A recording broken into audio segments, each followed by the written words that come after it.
रामपुर नामक एक छोटा सा गांव था। वहां रमेश नाम का एक चाय वाला रहता था।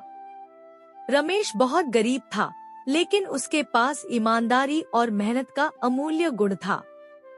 अपने परिवार की आर्थिक स्थिति सुधारने के लिए उसने एक छोटा सा चाय का स्टॉल खोला। उसकी चाय में एक अलग ही स्वाद था, क्योंकि वह उसमें कभी पानी नहीं मिलाता था। रमेश का नियम था कि जिसके पास पैसे नहीं होते, उन्हें वह बिना पैसे लिए भी चाय पिला देता और कहता, जब पैसे होंगे तब दे देना। एक दिन गांव में एक व्यापारी आया।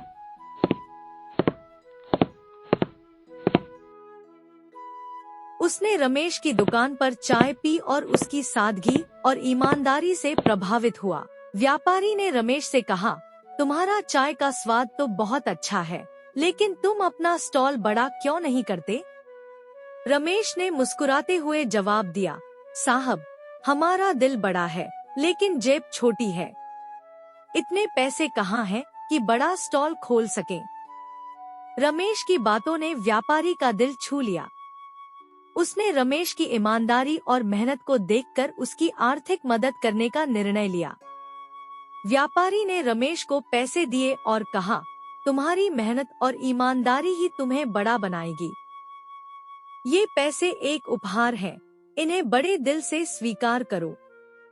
रमेश ने व्यापारी का धन्यवाद किया और उन पैसों से एक बड़ा और सुंदर चाय स्टॉल खोला। कुछ ही महीनों में उसकी दुकान पूरे इलाके में मशहूर हो गई।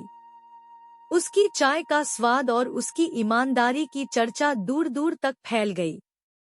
रमेश ने अपनी कमाई का एक हिस्सा गरीबों और जरूरतमंदों की मदद के लिए अलग कर दिया। वह हमेशा कहता, ईमानदारी और मेहनत से बड़ा कोई धन नहीं। रमेश की यह कहानी गांव के लोगों के लिए प्रेरणा बन गई।